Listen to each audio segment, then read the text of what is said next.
So we have custard and cheesecake. They're yellow.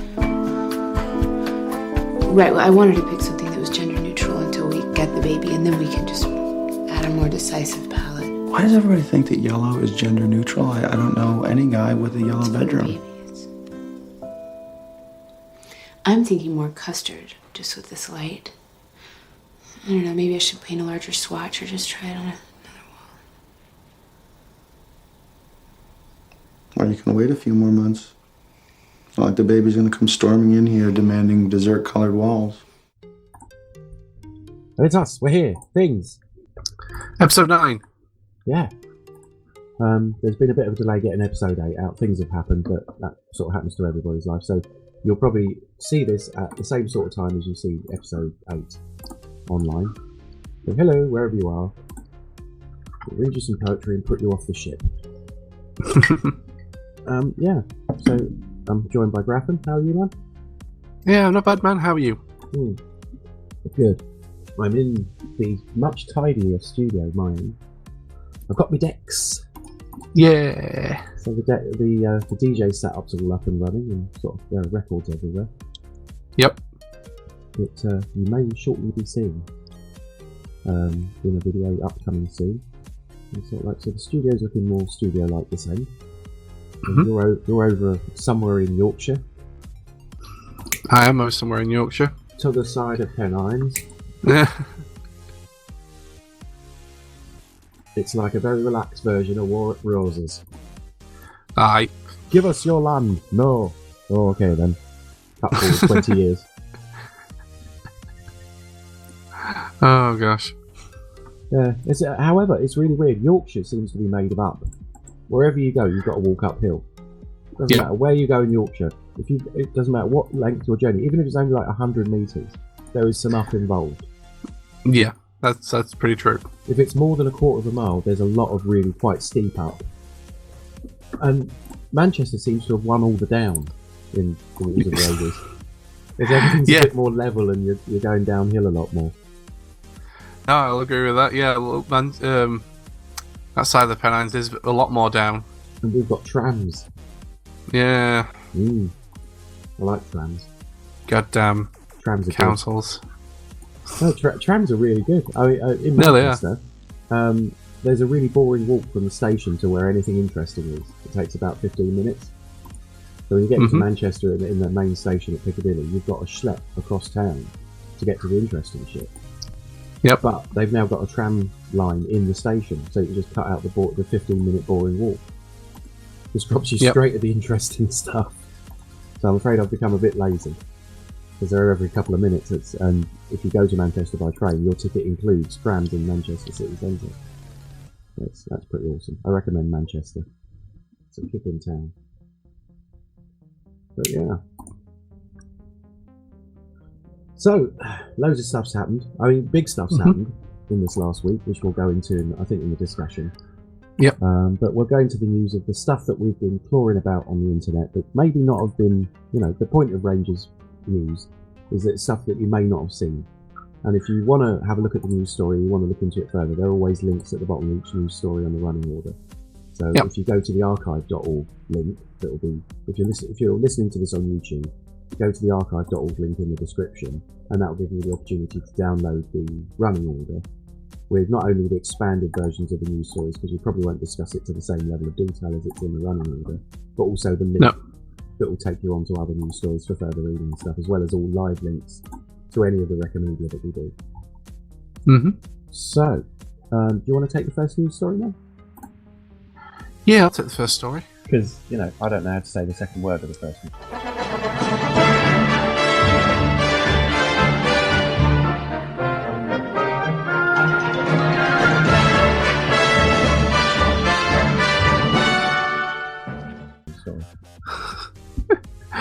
Okay. Bavaria's Bavaria's fashion shots. It's where fashion shots. No, fair Wassenschutz. Because it's like there's a sound with these. Verfassungsschutz, Federal Office for the Protection of the Constitution. Don't you love says that the Germans have a word for that? Yeah, That's I love fantastic. That's one of the things I love about German. They have a word for it.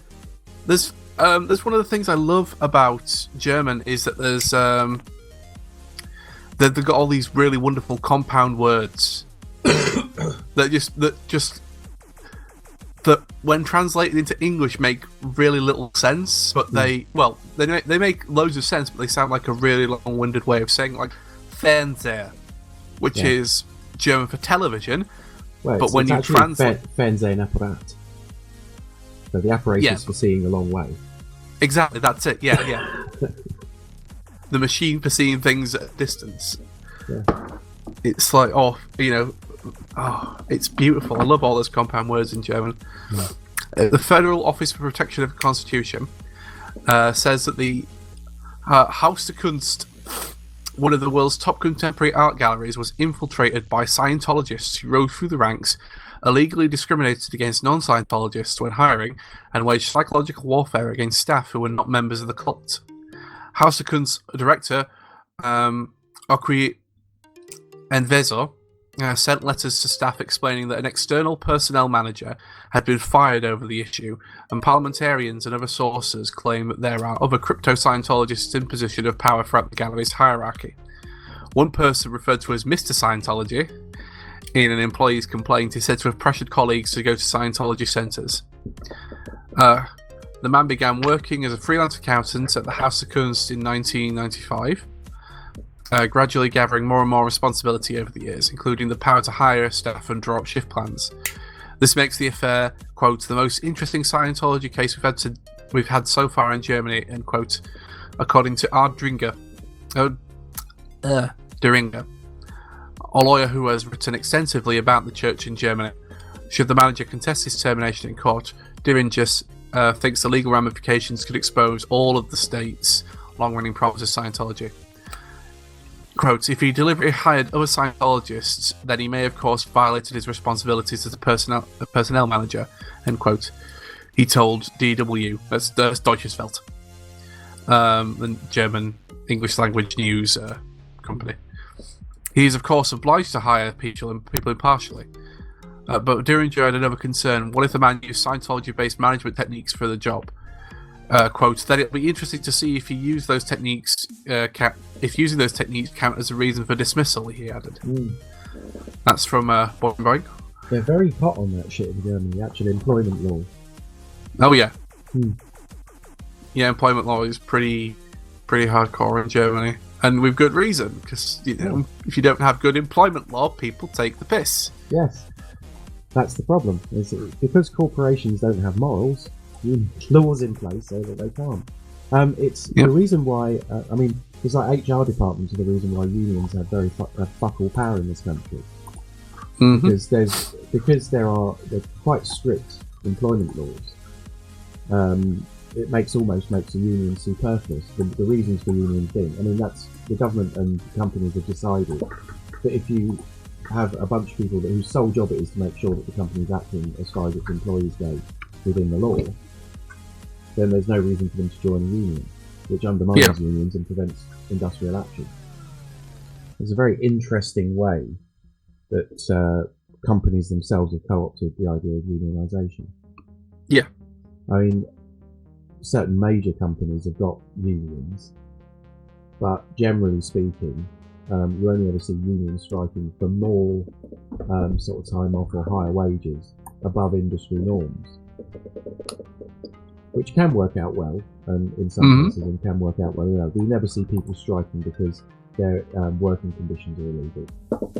Yeah, no. Or undesirable, because HR departments work very hard to make sure that their staff don't become unionised. Yeah. That's kind of their job. The HR department's there to stop unions being necessary or seen as necessary by the employees. Whereas in Germany, you get kind of both. Because it's kind of like a mark of pride to be in a union. Mm-hmm. Unions charge about £20 a month. So, sort of somewhere between 15 and 20 quid a month, which is really hard for them if you're in a low-paying job. Yeah. You're looking at 20 quid and you're thinking, what could I buy with that 20 quid? So it's quite a bit of money. A word for unions, which is really weird because I'm a bit of a socialist in outlook. Is that you need to charge like a lot less, and not have quite so many hundreds of people whose job it is just to be in the union. Originally, unions started off, and there were no paid positions within the union. People did it because they thought it was right. Yeah. Now you've got people working for unions that are on very, very high salaries indeed. I've seen union reps turn up, and that's all they do. All they do is be a union rep. Whereas before, your union rep was someone who worked on the factory floor with you. Yeah. So that's kind of a fuck up in the way of unions. They tend to want to pay people to do the union job, or pay them quite a lot of money just to be union reps. And that's where things like Unison and the TUC and stuff like that fall down, because in order to pay those people to be union reps, you've got to charge everybody a lot more for being in the union. And sometimes it is a financial decision. But Scientologists in an art gallery, which is really weird. It seems like a pretty crappy thing to want to take over. Yeah. The art gallery is under assault from Scientology. It's like, so? Really? It's not really it's not like, I mean, if it was the Department of Water and Power or something like that, or if it was the Department of the Interior or something that had some economic weight to it, it might matter a bit more. But it was interesting that, a whiff of Scientology sort of corrupting an institution like a government institution in Germany was such a big deal. Yeah. It massively made news in Germany, and like they're up in arms about it. I don't think Scientology is exactly illegal. I think it's illegal in France and Australia. I don't remember. I think there are a couple of countries where Scientology is actually illegal. Yeah. Yeah. It's been a while since I've looked, in fairness. I kind of like to see sort of a country where Catholicism is illegal. Yeah. Or something. I mean, Scientology, don't get me wrong, I think that they're an evil bunch of shits. That's just my opinion, but I think that they do a lot of really mean, nasty, horrible stuff. And they're very much into brainwashing their members and making their members sort of like, subservient to the will of the guy that's in charge of Scientology. Mm-hmm. Which I genuinely don't think Hubbard was into. No. I think literally, Hubbard died before he could say, sorry guys, it was all a bit of a joke.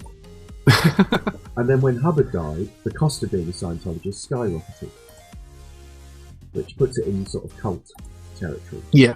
As far as if a person is making a shitload of money from a religion, from your relationship with the universe, then that basically invalidates it as a religion. It's just religion anyway. If you want to talk to God, go and have a talk to God. Don't drag everybody else in it and start demanding they believe God in a specific way. I'm sure God will let you know if you're really fucking up, if you properly believe. The chap at the front of the room in the dress is usually superfluous. He is not talking directly to God. Mm-hmm. That's bullshit. You are to go and talk to God. God is omnipotent and omniscient in nearly every religion, and therefore has the time and has the attention to sort of like point in your direction if you want to talk to God. You need an invisible friend that bad. Have an invisible friend. Don't start murdering people because they've got a different invisible friend to you. That's bullshit. I'm pretty sure most gods would disagree. Would basically say that's a shitty thing to do. Yeah. Don't dominate the shit out of someone else's. And that's what Christianity especially comes into that. Because, they go, right, okay, so a Jewish guy said, I'm the son of God. And largely it's been believed, and he's gone, yeah, okay, so you're the son of God. But at no point did that Jewish guy say, let's stop being Jewish. No. He never said that. He just said, I think you've written too much shit down. You've got too many rules. How about this one? Be nice to everybody. Okay, I'm off now. That's it. Yeah. That's literally... It's literally it, yeah. And I think the point of the whole Jesus story is like, if you just say, we're going to be nice to everybody, you can tell who the bad people are, because they will want to shut you down for saying, be nice to everybody, as quickly as they possibly fucking can. Yeah. Because the people in charge like to tell other people what to do, and like those people that they're telling what to do to give them money so they don't have to work. Mm-hmm. You know, anybody that wants to be in charge wants an indoor job with slightly less heavy lifting. Yeah, that's pretty And much. they will do almost anything to get you to believe that they have every right to do less work than you. Yeah. That's essentially what being in charge is. And being in charge can be economically. Money is invented so someone's in charge. The media is invented so someone's in charge. You know, and all religions. So, you know, Yep. take responsibility for your own fucking actions. Damn right. And religion becomes pointless. It's not like, you know, all these things are control mechanisms. But Yeah. There is a policeman in your head and he must be destroyed. Go and watch the Adam Curtis. If you're thinking of joining religion, you've been harmed by some of the things you've heard on Rangers Radio today. There is not a support. There is not a website you can go to. There's no complaint. Just turn this off. But if you do want more, go to, well, you can't go to rangers.com anymore because it's still not there. You've got to do something about it. But you can email us at v4v@r4nger5.net, and you can go into the IRC at webchat.freenode.net and go into hash R4nger5. There's no password, just come in and have a chat with some interesting people all over the world. Okay, moving on. Okay, so, but that, I thought that was quite interesting that sort of like, you know, Scientologists are taking over the art gallery. It's just like, what a weird thing to go after. It's really, really. They must have had a reason for it, though. It shows a massive lack of ambition on Scientology. It's like, you're going to go through all that and do all that sneaky shit and you're going to dominate people you work with. An art gallery, really? You can understand if it was like a media company or some shit like that. But, Yeah. An art gallery. Yeah, it's just so weird. Why an art gallery? Yeah. Anyway, okay, so there's a news story about Donald Trump, which is weird because he's such a retiring guy. He sort of like makes no ripples in the world at all. You know, he just goes through his life, doesn't fuck over anybody. It's just like tooting along, and now the media are hunting him down. But apparently Trump's deal-making skills have completely failed him. He simply ordered his party on this last Thursday night to pass his unappetising Obamacare replacement plan, or else. And the else is Obamacare forever and ever. Which I'm okay with, because at least it gives some healthcare to, you know, people. It's going to fuck over something like 10% of the American population for them not to have it. So it was far from clear, however, that Ryan and Trump have the votes or the muscle to put the package through the House after several members of the hardline House Freedom Caucus. God, that's a you know, freedom is one of those things that you're always threatened with it being taken away by the people that claim they represent your freedom. It's, just, the people with the power to take away your freedom call themselves, you know, sort of working for freedom, but it doesn't really work like that. It's an excuse because it invokes an emotional response. Yeah. So they use it to say, it's like when people say really terrible things, really terrible racist things, and then they go, "Oh, freedom of speech." Yeah. They're using it not to defend what they've said. They're using it as an excuse and to elicit an emotional response for that. They're pandering, right? Those sort of people who use these sort of words are pandering to two types of people. Stupid ones. That I was going to say the hyper patriotic ones. Yeah. And the armchair intellectuals who have a 100% right down the middle moral outlook on things, which has no way of wavering. The sort of people who say, "Oh no, we must give voice to the other. We must give fascists time to hear what they're saying. How else can we know to win against them?" And it's like, yeah, that's bollocks. That's bollocks. You're totally missing the point. By giving them time, you're legitimizing their cause. I'll give you an example of how that works.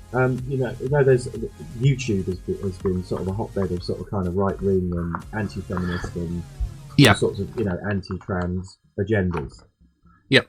Now, if you're of that mind, and I understand that occasionally you need to listen to people and need to know where they are and what they're thinking, and that's cool. Yep. It's okay to say go to Wikipedia and say research fascism. You You know, because Wikipedia doesn't rank stuff according to the number of hits.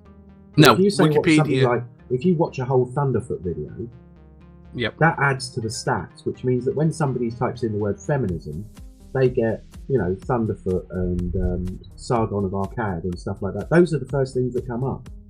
Yeah. Because people have gone, oh, I'll just listen to that guy and see whether I agree or not. You can generally work out that, you know, within 5 minutes that somebody, and then just stop, because it reduces their stats. And the more hits they get and the more full listens that they get, the more likely it is that somebody genuinely wanting to know about something is going to get one of these guys come up on the top of the list. And, you know, especially in social media, you've got to be careful of that. Because it's also worth remembering as well that with YouTube, especially if you're logged into YouTube, right? YouTube's algorithm is designed to present you the term bubble and echo chamber gets thrown around a lot, but YouTube's the worst example of a bubble/echo chamber. Yeah, because if you watch enough videos, then you are just going to get those opinions. You don't get any of them spread. If you watch, say you watch a Thunderfoot video, right?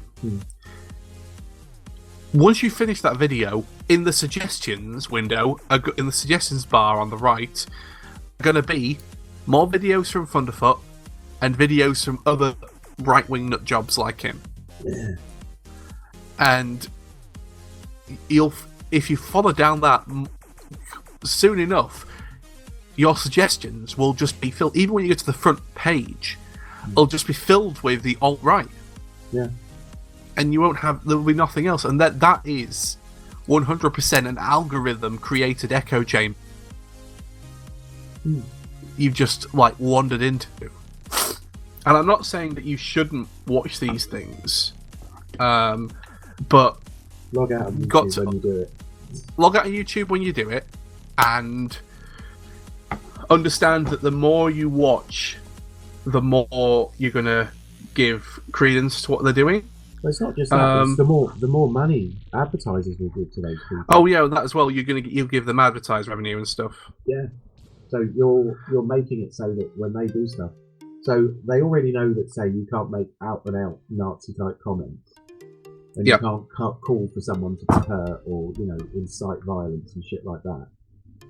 But if you create a world where, you know, all you get is a right-wing view, everything that's gone the only improvements I would say in the last 10 years have been, there's been some nice technology come along, and acceptance of people for who they are was increasing in a good way. You know, be who you want.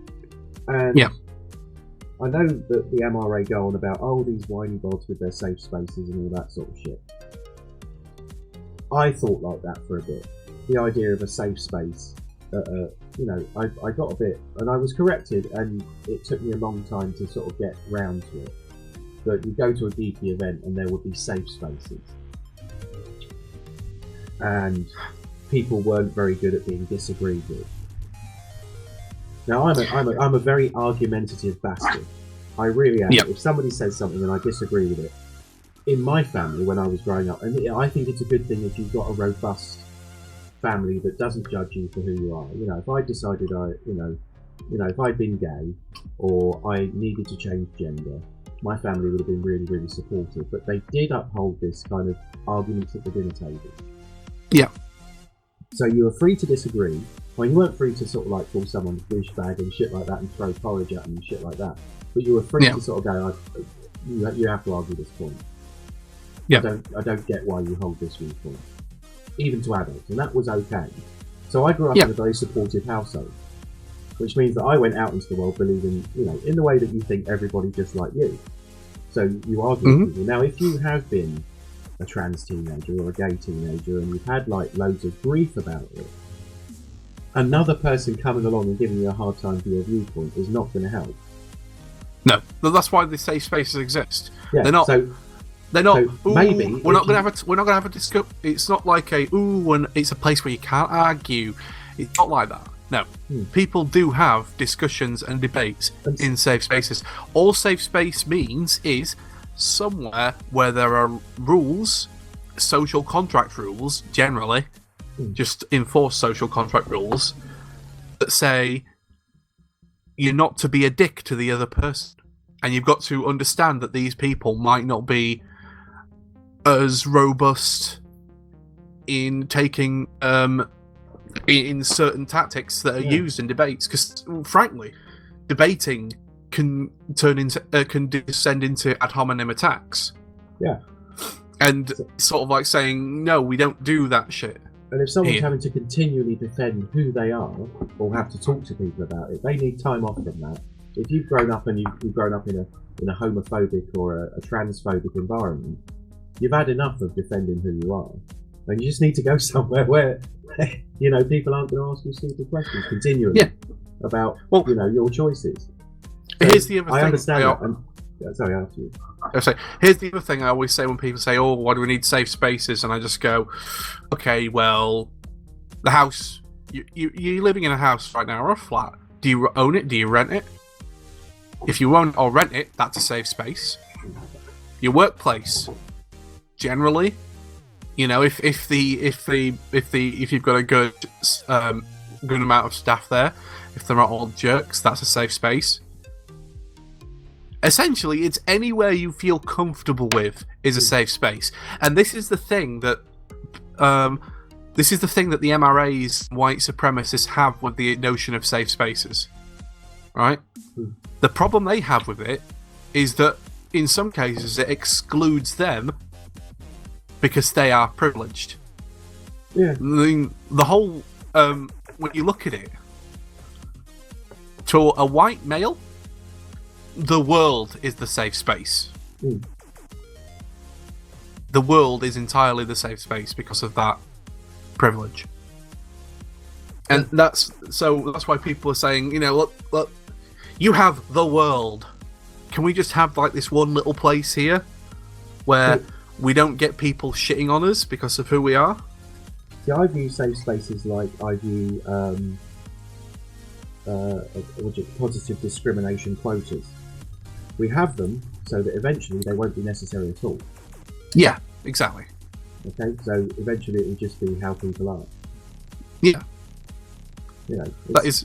I had a rather interesting conversation with an Eastern European chap where I work, and he said, "Oh, we used to have and we did have an extremely, if you'll permit the phrase, gay waiter at work, and he was bearded, a little bit camp, lovely guy, but it was just like, oh, and this Eastern European guy goes, oh, like he was really gay at people. I said, well, what's the problem with that? Well, I don't, I'm not comfortable with it. I said, well, at what point do you become uncomfortable? I've got plenty of gay friends. He goes, oh, when they're slobbering over each other. And I went, so did you see that? And he went, no. And I said, so, but would it be just as unlikable if a heterosexual couple were like really eating each other's faces in the crew room or some shit like that? And he went, yeah. And I said, I promise you, in the world at large, you are not going to get attacked and kissed and slobbered over by a gay man. That's never going to happen. I can pretty much promise you that will never occur. You might get flirted with in the same way that you get flirted with by someone of the opposite sex. Mm-hmm. But really, if that ever happens to you, all you have to do is not get frightened or angry, is just say, oh, I'm sorry, it's not really what I'm into. Yeah. And I promise you, that will be, if you think someone is interested in you and you flirt with them, and then they say, oh, I'm sorry, I like a different gender, the person doing the flirting will be a bit embarrassed and go, oh, I'm so sorry. Mm-hmm. And that's it. Like if you flirt with a girl and she's not interested, or a girl flirts with you and you're not interested, it's a little bit embarrassing. That's the very worst of it. Yeah. And, for fuck's sake, be flattered someone was interested enough to take a chance with a social convention, and you just shot them down. So be nice. If someone was interested, it doesn't matter what gender they were, that's flattering. But not in a kind of wolf whistling at you from a white van as it screams past you. Kind of having a chat with you and looking into your eyes and doing all the bit I'm interested type thing. It's healthy. Yep. That's how you get to know people. And it was like, oh, I just said to chill out. It was if that ever happens to you, it's flattering. that someone thinks you're attractive. Let it go. Let it go at that, but let it be comfortable. Wouldn't it be nice if people flirted with you all the time, and and you could just go, oh, that's lovely, but I'm with someone, or I'm not interested, and that not be a social shoot then. It not be embarrassing. That'd be lovely. And I'm pretty sure I haven't met the man of my dreams yet, and I would consider myself heterosexual, but you never know. Yeah. I'd probably be okay with being flirted with by Stephen Fry, someone like that. I'd be up for that. But there are people I admire enough that I would just go, oh, that was lovely. But I haven't met the man of my dreams, so historically I am heterosexual. But it's always historically. You never know who you're going to meet. Yeah. So and he just calmed down a bit, and it's like, chill out, dude. You're not going to go into a loo and somebody jump on you just because they fancy you. That's not how it works. I think,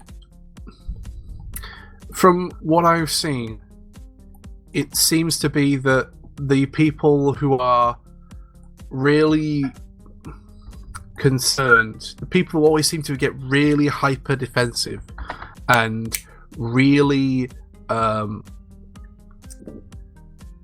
upset about gay people being overtly gay in real life, in public, are the sort of people who, unfortunately, know, or at least have inklings about forcing themselves onto women. Yeah.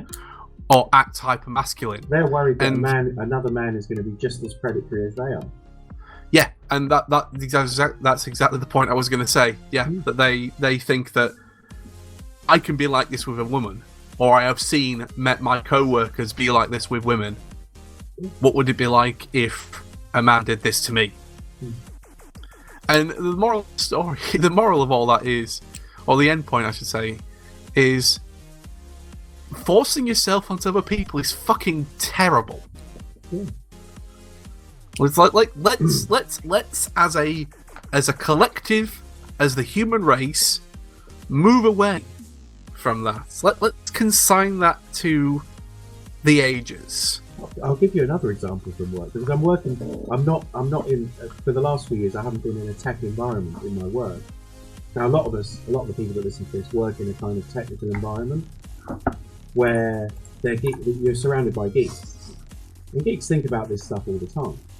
Because geeks are, if you're quite geeky, I am, are quite unused to sort of like flirting with other people, for the most part.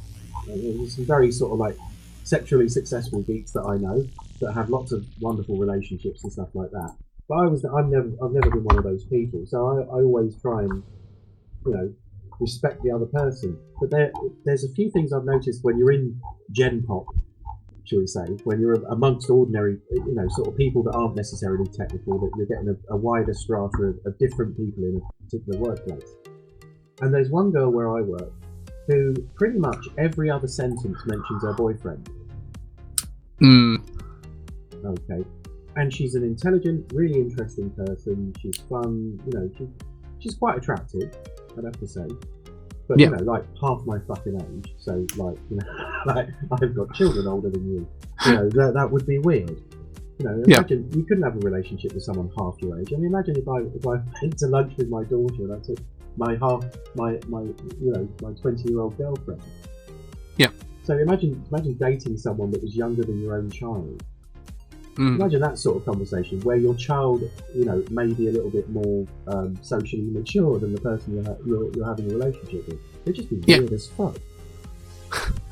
Imagine that conversation with my daughter. Yeah. She's younger than me. That's fucked up. Yes. But anyway, but she does this thing, like she almost sort of advertises, I am in a relationship, because she doesn't want to get flirted with. It's a defense mechanism. Yeah, it's pretty depressing. Yeah, it is depressing that somebody presents themselves only in relation to another human being. She can't sort of just wander about being herself and interacting as she wants to interact, because she keeps getting hit on. Yeah. And that's the It's- stuff. That's not to customers. I gather that it has to be said. The management team where I work, because I work in a restaurant, the management team are pretty quick to sort of shut down customers that are hassling the waitresses. Mm-hmm. They will move in and just go, no, that's not on. Because and yeah, let's put out another thing out there to the world at large. Expecting to get somewhere with someone that's paid to be nice to you, i.e. working in a service industry, and hassling them, and even just flirting can be sexual harassment, right? Doing that to someone that's got to be nice to you, otherwise they get fined, is shit. Yeah. Yeah? That's a It really thing is. to do. It's really, really not okay. That person has to be polite and courteous to you. They can't sort of like properly say, no, I'm not interested. Because it could affect their livelihood. That's a really sucky thing to do. You know, if someone's being nice to you and they're part of the service industry, like they're working anywhere where they've got to provide a service to you, and that involves being polite to you, is not okay. Anyway, No, it's not. we have digressed massively. Okay. We have. So yeah. So I'll just go back to this Trump story. So they've been promising the American people that they're going to repeal and replace Obamacare, which isn't that big of a thing. You know, it's like, you know, poor people need help. You know, we haven't even. Do you know the Pentagon's never been audited? That doesn't surprise me. Ever. Yeah. You know, so the American military can spend what money it likes, but to blow up other people, but you want to help your own people in your own country.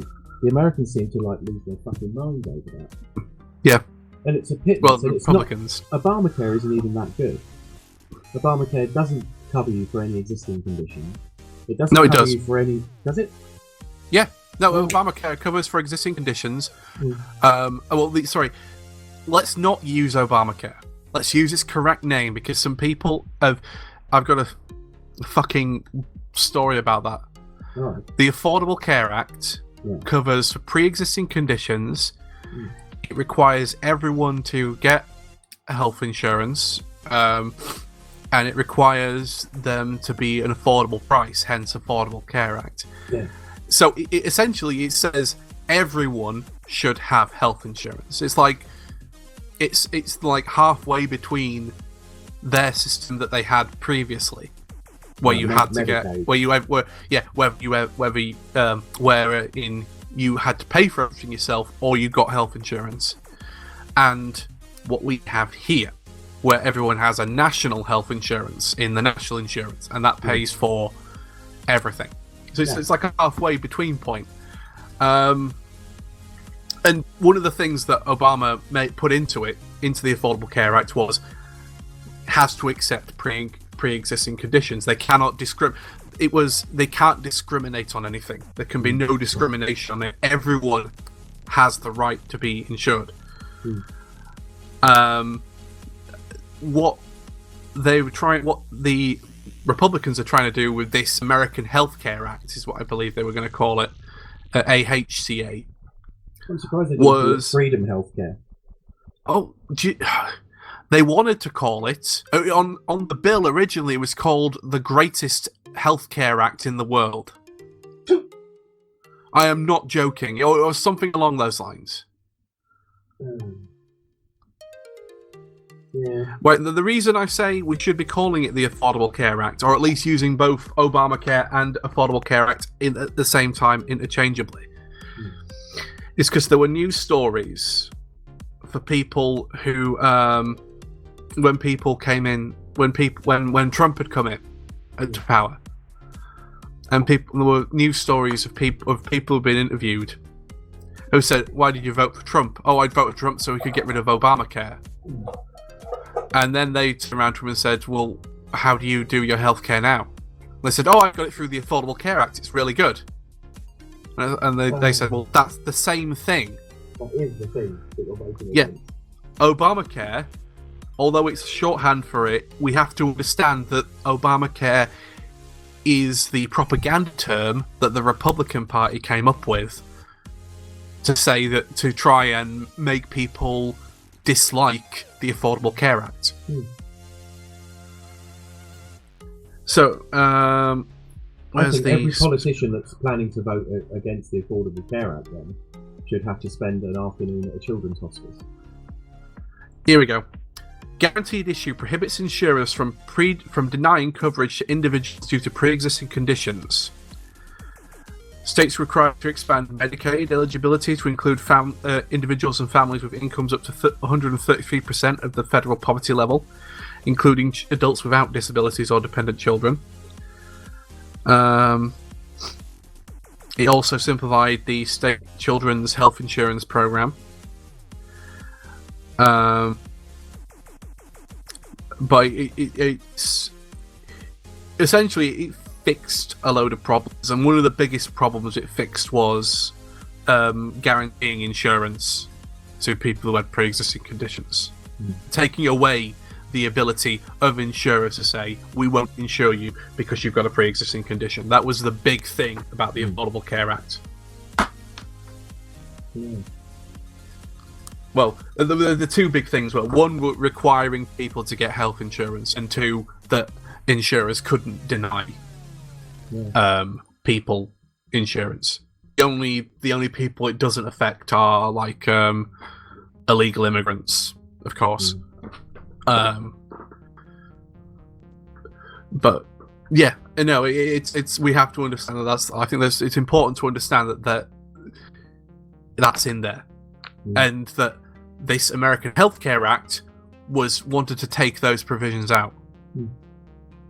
That was like the biggest thing they wanted to do, was to take out that pre-existing conditions wouldn't be, or that insurers couldn't deny based on pre-existing conditions.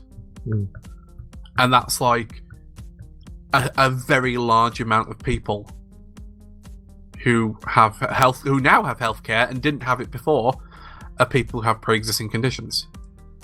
Okay, so because of the way time travel works, and because I was putting this together, there was news this morning that Trump failed to shut down the Affordable Care Act. Yep. His party voted against him. So that's because there was going to be, so basically Trump got completely defeated over that because there was going to be a death toll involved. Well, yeah, because you'll instantly get you'd instantly get that, because the insurers would, the second insurers had a whiff that they would be able to discriminate based on pre-existing conditions, they'd pull all those policies and say, no, we don't need to help you anymore because you've got a pre-existing condition, you're no longer insured, see you later. Yeah, and this is another thing with corporations, in that if you give them a legal ability to be dicks, they will be. Yeah, that's the thing. Because they don't have morals, and an institution is not a person. Yeah, this is why. If anyone ever asks me what's the problem with laissez-faire capitalism, I'll point to the American healthcare system prior to the Affordable Care Act and say, look at this. Look at the amount of people who are denied insurance because they had pre-existing conditions. And how can you say that that's good and proper? Yeah. It wasn't that there was like an untapped market. No one was offering. Okay, I may be being hyperbolic there, but as far as the people I know who have had, and I know quite a few people who've got medical conditions, physical and mental, who could not get health insurance prior to the Affordable Care Act. And the second the Affordable Care Act came into law, they were able to get insurance and able to start getting help. Yeah. And it's not like it's cheap. It's not like it's any cheaper. They still have to do co-pays and stuff like that. But now they can actually get insurance and not have to spend the thousands of dollars that it costs. I mean, don't get me wrong. I mean, how much? You and I probably pay about £40 a month in national insurance. I pay about £100 a month in national insurance. In fact, actually, I can tell you how much I pay in national insurance because I've got my wage slip right in front of me. Oh, I haven't got mine, I pay £135 in national insurance, and that's for because it's actually income related in this country. Yeah, it is. It go that part 9% of your income. Yeah, part of that goes towards my state pension. Mm-hmm. Part of that goes towards social security if I get If I get unemployed. Yep, and part of that goes towards the NHS. And what was I going to say now? Sorry, I was going to say. Yeah, I mean, what annoys me, I mean, in this country, it's that was it. It's sort of like if you use any of that, you know, say you've worked all your life and you're suddenly unemployed. If your unemployment benefit, especially, you get treated as a bit of a scrounger, which is a bit of a hassle. Because I mean, you know, I've been working for probably about 30 years now. Yeah. So just in national insurance, let's say an average of £100 a month for those 30 years. So that's £1,200 a month. So I've paid about £40,000 into the national insurance. Yeah. So when I've been unemployed, even if it's been for a few months or 6 months or a year, I've never felt bad about it. No. Because I'm literally claiming on an insurance policy. Yeah. Well, that's what it is. That's what it is. Yeah. It's... And I am happy if someone cannot get a job or a job isn't going to work for them. And you and I have both known people that are kind of long-term unemployed. Yeah. For very good reasons, and they get benefits for that. So, yeah. So when you say like my lifetime premium is 40,000, and I've probably had about 5 to 10,000 that back with medical care and unemployment benefit. So I've actually personally paid 30 grand to help other people. Yeah. You know, well, but they do treat you like a scrounger. Everything other than health and pensions, any kind of benefit that you claim. You know, if you've been working for a chunk of your life, you've already paid for that. Yeah. Well, here's just going very quickly back to the whole healthcare thing. I just want to crystallise how much and how expensive things are in the US if you don't have insurance. And currently you can't not have insurance, so it's not a problem anymore unless they repeal the Affordable Care Act. Someone I know who lives in America, when they had an ambulance, when they had to get rushed to hospital in an ambulance, they charged them for the hospital charged them for the ambulance trip. Do you want to have a guess at how much it cost? No, about $500. $2,000. Fuck me. Yep. $2,000. Were they treated on the way to the hospital? Nope. So that's one expensive cab ride. That's it, right? So prior to the Affordable Care Act, right, some people wore bracelets. Some people who have like seizures that just happen, and 99% of the time they're actually okay after a couple of minutes. These people wore bracelets that said, call an ambulance. "Yeah, do not call an ambulance for me. I can't afford it. Yeah. This is something that happened to me. If I'm not okay after 5 minutes, then call an ambulance, but don't call one straight away," because they'd get given a $2,000 bill. Yeah. It's insane. Yeah, you know, I mean, how on earth can you justify? It's because insurance companies have said, "Send us the bill if this person is insured," and hospitals have gone, right, how much can we possibly charge? You know, what will the market bear for us to do an ambulance? This is the thing, yeah. This is what happens when you have laissez-faire capitalism. What is the most amount of money I can charge for this thing? This is why we have false economies when it comes to certain types of hardware. It's why when you go to any sort of music shop and you look at like a Roland synthesizer, and it'll be like $2-3 grand for a Roland synthesizer. It's the same. It's pretty much exactly the same hardware that's in a cheaper one. Oh, granted, made to a higher standard, but it'll be like 3 times the price. It is the amount of work that's been put into it, the amount of units that have been made, do not make it worth 3 times the price. It's 3 times the price because Roland can charge that amount of money. It can be. Yeah. Yeah. Sony cameras do not cost that much money, or Nikon cameras do not cost that much money to make and for them to make a healthy profit. They cost that much money because that's how much the market will bear. I always try and buy tech second hand. Yeah, when you have that's why places like eBay are so popular. Is exactly why eBay is like one of the biggest purchasing sites on the planet now, because people don't want to buy. That's why China makes such a killing with hardware. Yeah. That's why I was having a conversation with some radio hams that I know, and they were saying, "Oh, China's killing the American radio business," and my response to that was, "Well, surely all this does is show how much over the odds the companies in America are charging for their gear if China can make them and sell them at a fraction of the price." Well, Ganzo knives, you know. Yeah. It's like, you don't need to cost that much money.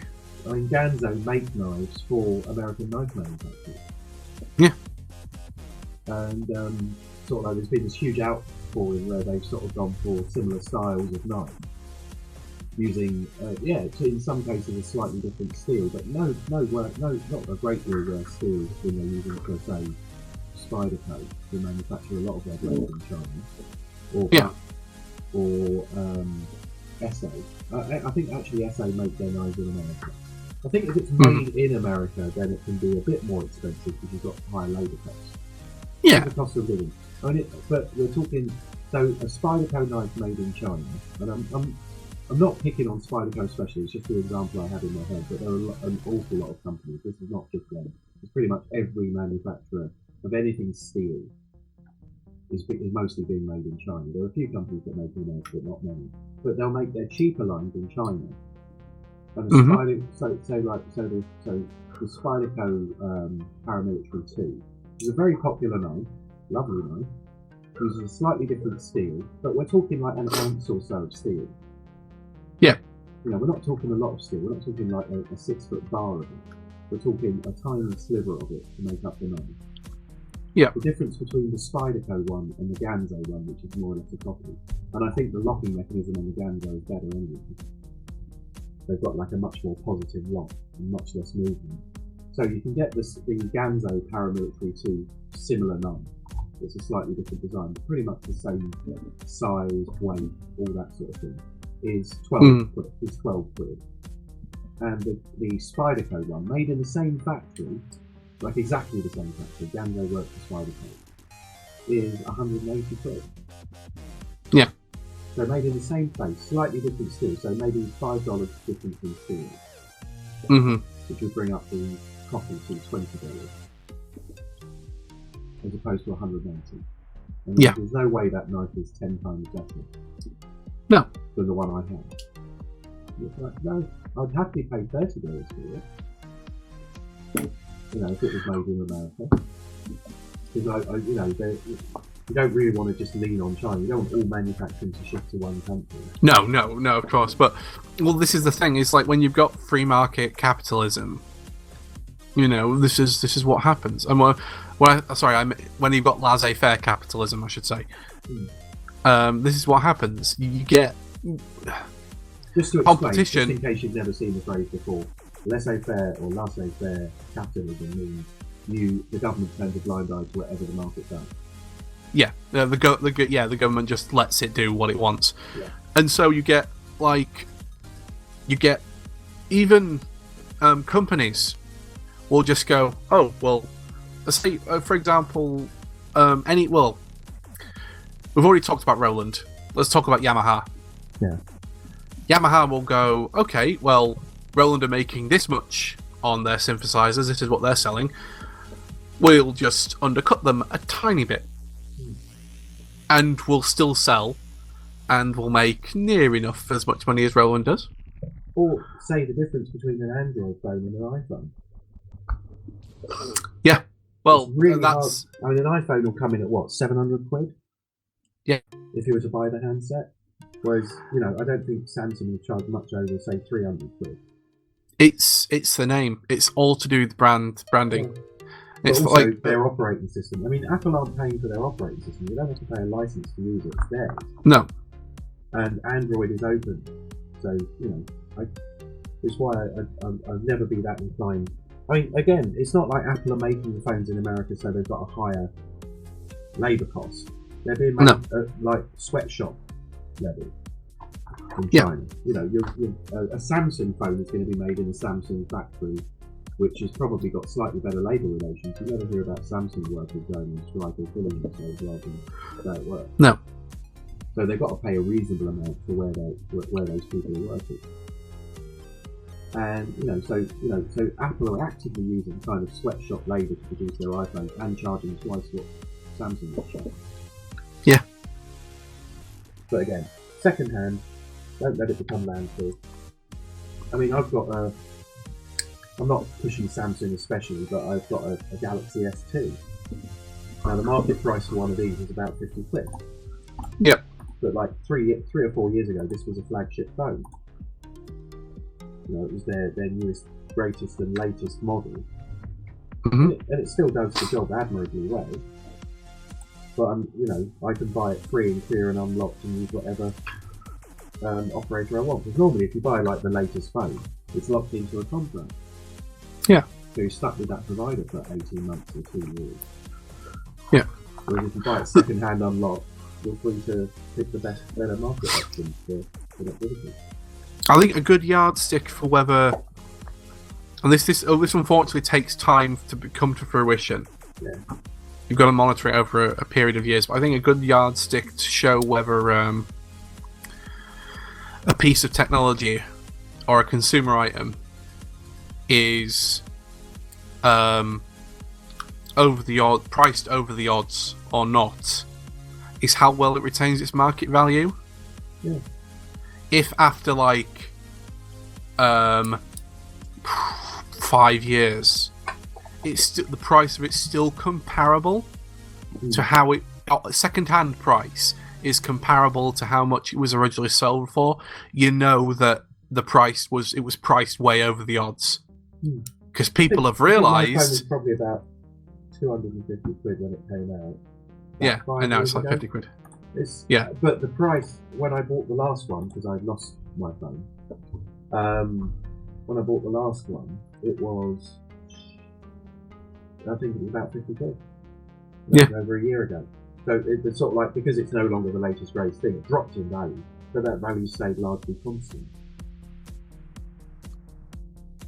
Whereas some other technology moves along and people have to discount it in order for it to still find a market. Yeah.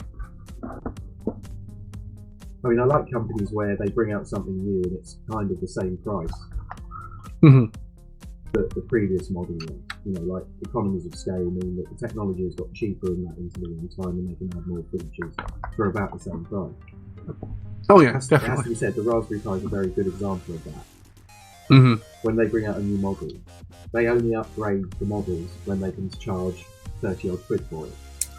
Yeah. They haven't brought out a Raspberry Pi that's all singing and dancing for 100 quid. That's their price point. Sub £40, single board computer. And they did change the Raspberry Pi Zero. It's now like £9 or $10 for the one that's got Wi-Fi and Bluetooth in it. So, but you are paying an extra 3 or 4 quid for that Wi-Fi and Bluetooth connectivity. Yep. So they're charging you about what it costs plus a little extra for the design. So but their price stays kind of constant. Mm-hmm. And I've not noticed there being, you can't pick up a Raspberry Pi Model B2, which is slightly older hat, for like 10 quid. They just stopped producing it. Yeah. So I think that's a company that's got a little bit more in the way of ethics. Yeah. Anyway, on to the next news story, because we're chewing up time there. We are chewing up time. Yeah. Sorry, but they're interesting things, and I'm glad we got to discuss them. Yeah, so you're up with the next news story. Yeah. Robotics and artificial intelligence could affect almost a third of UK jobs by the 2030s, according to a study. However, the report from the accountancy firm PwC also predicted that the nature of some occupations would change rather than disappear. It added that automation could create more wealth and additional jobs elsewhere in the economy. Jobs in manufacturing and retail were among the most at risk from the new technologies, the report said. The study estimated that 30% of existing jobs in the UK were potentially at higher risk of automation, compared with 38% in the US, 35% in Germany, 21% in Japan. John Hawksworth, chief economist at PwC, told the BBC that more manual, routine jobs which can effectively be programmed are most at risks. Quote, jobs where you've got more of a human touch, like health and education, end quote, would be safer, he said. The use of robots in the workplace is rising, with workers in some sectors already facing up to the potential challenges. Quote, you can already see on the railways that all these strikes are not unrelated to the move towards driverless trains, Mr. Hawksworth said. In the future, truck drivers might job share with a self-driving lorry, although that might ultimately be under threat, he said. Ultimately, people are going to have to be more adaptable, he added. The government should help by providing lower skill workers with more training in the next 10 to 20 years, the report said. However, it concluded that the gains in productivity from robots and artificial intelligence would boost the economy. In many ways, automation is a good thing. It's going to boost productivity, a big problem for the UK recently, and increase incomes, which will increase demand for human jobs in other areas, Mr. Hawksworth said. The UK is at a near record low of unemployment, and so outsourcing more repetitive tasks to robots could free up people to do more valuable work, the report found. And then there's a list of, I assume, this is the current workout. I assume this is the current breakdown of what the current jobs work sector is like in the UK. So transport and storage is 56% of work in this country, apparently. So I'm going to bring. Or are these maybe automated? I've already talked to you about. I went to it was a rather snobby meeting for something called the Manchester Salon. Back in the Age of Enlightenment and towards the 18th century, people would get together and discuss the issues of the day, and these sort of meetings were called salons. Okay, so people would sit around and discuss it, and I went to one of these things in Manchester, and they had a chap from a think tank who was coming along to talk about something we discussed before on the show, universal basic income, and they're all sitting around and they were talking as if only working class people's jobs were going to be affected by automation. And they were discussing it in a very Victorian sort of way. Well, of course, new jobs will be created and people will have to adapt. Okay, and they were all acting like it would be some sort of benefit, like welfare, to give a universal basic income to everybody. Okay, so, but the thing that they were looking at was only manufacturing or transportation, so blue collar work. Yeah. Until I pointed out that Watson, the IBM supercomputer, has proved, the AI system, has proved so adaptable it's now giving sort of medical diagnoses and stuff like that, and doing legal legwork and things like that. Mm-hmm. And they were all pretty shocked that they were looking at their own jobs and thinking, could it be done by a machine? Well, if you're in the business of handing out information for a fee, like a lawyer or a consultant in medical practice, or any one of those things. I mean, I tell you something, that the TV show House will be irrelevant in 15 years. Yeah. Because a computer will diagnose that problem and come up with the top 5 most likely things and doses, the correct doses to find out whether those things are in fact true as a medical diagnosis. So they all basically shut a load when they mentioned that, because they were so used to it, discussing it affecting poor people, that they'd never considered that their own jobs could become obsolete. It's not just robots; it's artificial intelligence. Yeah. And among other things, they instead of saying this is the country is making a gigantic amount of money from its productivity, this would be, and I put it more in there. This would be kind of like a shareholders, what do you call it? When they give you a chunk of money for a dividend. Yeah. It'd be like a citizen's dividend rather than a benefit. The country is making an enormous amount of money. Here is your share in it, which is how it should be. But but when you talk about universal basic income, most people think of it as a benefit or as a replacement for welfare, and that's not what it is at all. If the country is making a lot of money, they're using the country's resources, which you own part of. You're essentially a shareholder in the country you live in. Yeah.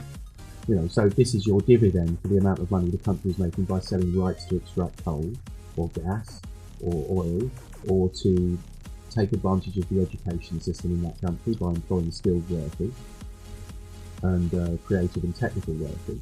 You're paying for the road system that allows those companies to transport shit around, or the rail system that allows them to move freight, or any one of, the national grid.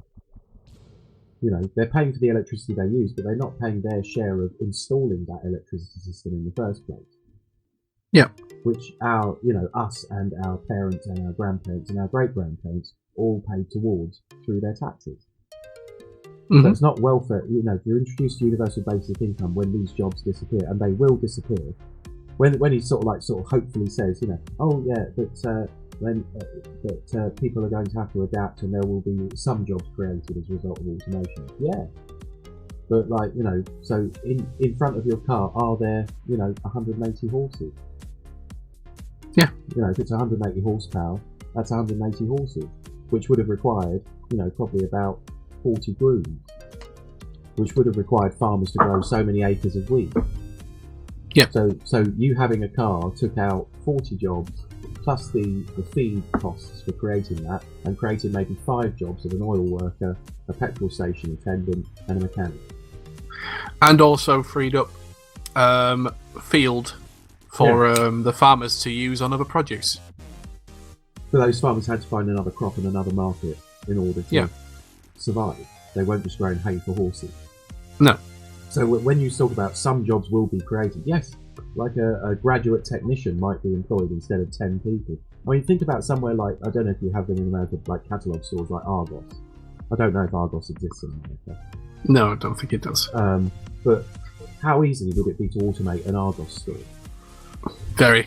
You pay for your thing, you get a barcode on your receipt, you show you that barcode to the reader, and it puts your item in a little holding bay in front of you after about 2 minutes. Well, the only thing they do all that anyway now. They've all got little. They don't use scanners, but basically they have little. There's like half a dozen people in an Argos store whose job is to go and pick up the item and physically bring it 10 yards to you. Yeah, from the warehouse. But that's like they're 2 steps of technology away from being replaced by robots. Yeah, so that's how many thousand jobs in the UK just gone with someone going, you know what, we could do this. Yeah. The only thing the only reason they're not doing it is because there's the human touch. People like buying from people, but you're not really buying it from the guy behind the counter in Argos. You're just picking it up from them. Yeah, and they want to know that when you buy something, it's securely going to come to just you. Yeah. Well, and this if is anything why goes wrong, they need someone in the store to say, "Oh, let me fix that." That's it. Yeah.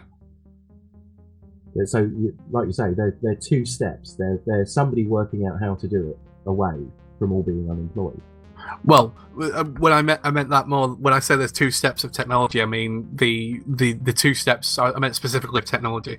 The specific technologies are that all they need are picking robots, and all they need is a barcode scanning system on all the items. Currently, they don't have a barcode scanning system on all the items. They currently don't have picking robots. I mean, as it is at Argos, they've got a kiosk where you can just punch in the number and buy the thing with your card. Yeah. And they've only got people at a cash desk because some people want to pay cash. Yeah. So, given that you can have note reader machines and it can give change, the technology is already there to replace all but maybe 1 or 2 people in an Argos store. So that's a large retail outlet in the UK that could be completely replaced in 5 years by just like a vending machine, essentially. So but the thing about this meeting at the salon is the people that work in white collar jobs had no idea that their jobs were up for replacement as well, and a whole bunch of them went real quiet when I mentioned that. Yeah. So, Rangers Radio, learn enough to make middle-class white people very, very uncomfortable in a room. we owned that room within about 5 minutes. There was such a bigoted bunch of people. It was really. I recommend it. Yeah. If there is a meeting of the intellectuals in your town, and it's open for anybody to go to, and it's a subject you know something about, and you're one of the heroic working class, go along and fuck them up. Yeah. Actually, I enjoyed that better than the last movie I went to. That was extremely good value. I think it cost us a maximum of about £10 each to go. Yeah. And that's including we bought a drink at the bar. Nice. And then proceeded to wander in and own a few people who were sitting there smugly discussing how the poor people was going to suffer. Okay, so we'll move on because we're clicking on now. So, in a severe rebuke of one of the biggest suppliers of HTTPS credentials, Google Chrome developers announced plans to drastically restrict transport layer security certificates sold by Symantec-owned issuers, following the discovery of allegedly misissued more than 30,000 certificates. Now, when you browse the internet and it comes up with a safety assured little symbol to say that the website's safe, this is what we're talking about here. So Symantec checks the code, allegedly, to make sure that your details are being protected by certain layers of security, or that it's not tracking your keystrokes or accessing your computer anymore. It looks into the HTML and XML code to make sure that you're not being, sort of fished for information when you go to a website. So you might have sort of like noticed that if you're browsing on a mobile phone, especially, it crops up a lot that your certificate not approved to continue, yes or no. So if you want to go to this website knowing that you can't be sure that it's not checking anything about your or taking any of your data. And apparently Symantec have basically taken the piss with issuing these. So the Symantec issued certificates were responsible for 42% of all certificate validations on websites. And they basically weren't doing their job right. Yeah. Which is a really worrying thing. So Symantec's a massive company, and they used to write antivirus software, so they got the gig with Google Chrome to sort of check out websites on their behalf. And there's a statement from Symantec. So, as the world's leading cybersecurity company and the market-leading certificate authority, we understand the importance of the trust chain we provide for our customers and everybody who uses the internet. We learned of Google's proposal when they posted it on their blog today. Their communication was unexpected and their proposed action is irresponsible. Our SSL TLS certificate customers and partners need to know that this does not require any action at this time. But they basically violated all their agreements with Google. So this is just kind of like two big dinosaur companies sort of clashing, and basically the penalties revoke only the status of extended validation certificates issued by Symantec, which is a move that will be likely a major annoyance to many Symantec customers. Not us as the website users, but the people that build the websites that have paid Symantec to just issue a certificate based on what their code is for their website. Yeah. It won't make any sites unavailable, but you'll probably find that Google will give you more of those notices because they can't now trust the certificate. Yeah.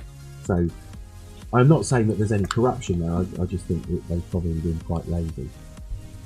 Yeah, quite probably. 127 of the sites they checked were in fact grabbing information and using cookies and stuff like that irresponsibly.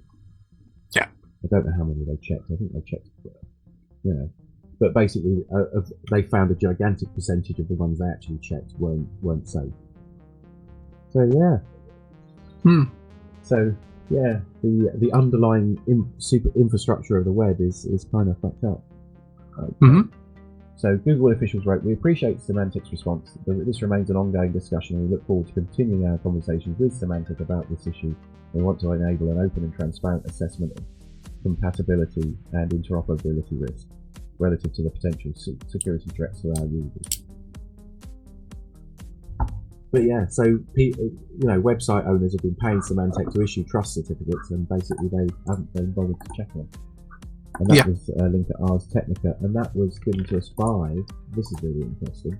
If you're a long-time Rangers Radio and Rant listener, this was sent to us by Mr. Echo. Oh, nice.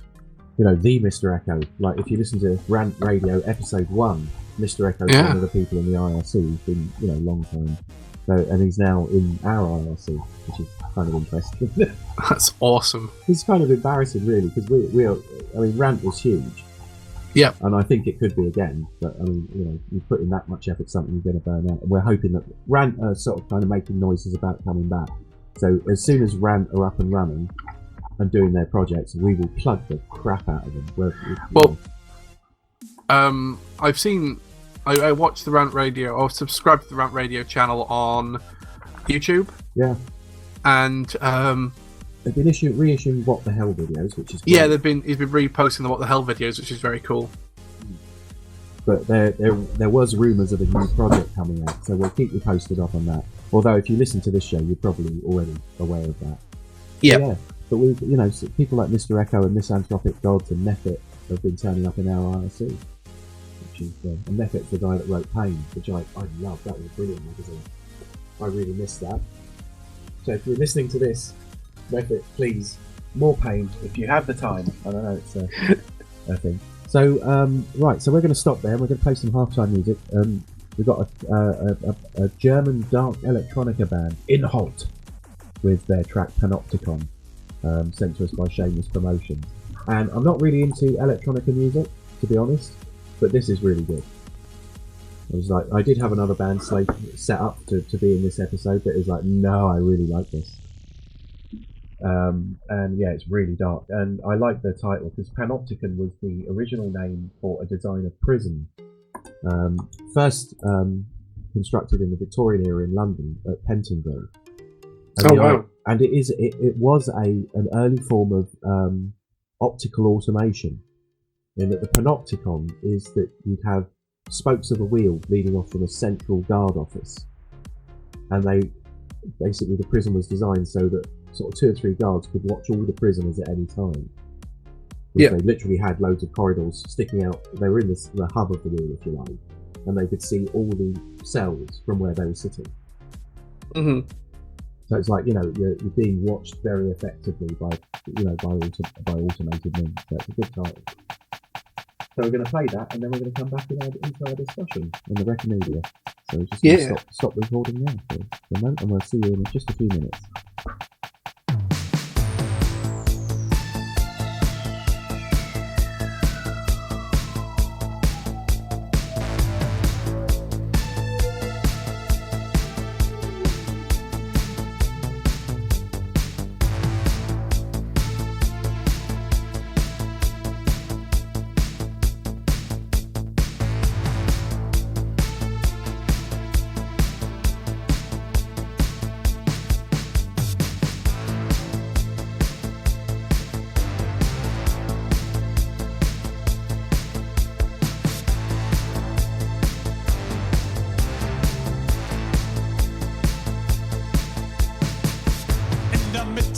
Ich werde studiert, Augen auf mich und kooperiert, gezielt auf mich, wird analysiert, filigran skizziert und dokumentiert.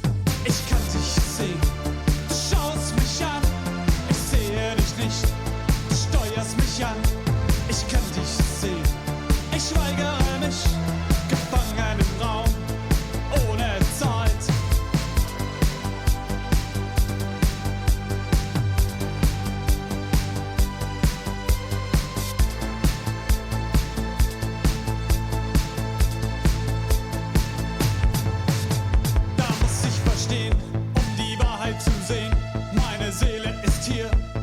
Körper ist weg, kein Bezug auf mich, werde ich entfernt, Verbindung getrennt, mein Körper ist lahm, das tiefe Schwarz wird von nicht zerstört, zur Bewusstlosigkeit, da wache ich auf, jetzt wird mir bewusst, durch das Experiment, was wir eigentlich sind, unser eigener Feind, ich kann dich sehen, du schaust mich an, ich sehe dich nicht, du steuerst mich an.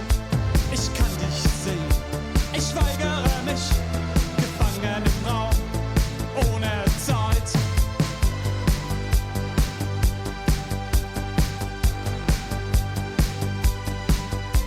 Gefangen im Raum,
And we're back.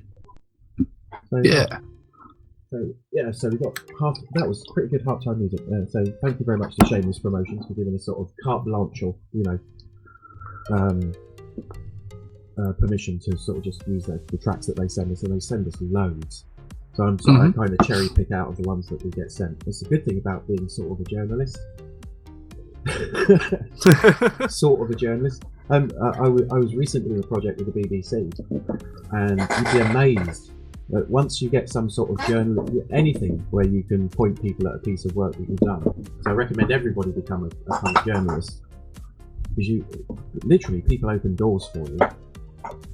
And you get lots of free music and records and stuff like that. It's bloody excellent. So yeah, it's kind of weird. You do benefit from it if you're helping people out because you believe in their product. They can tell.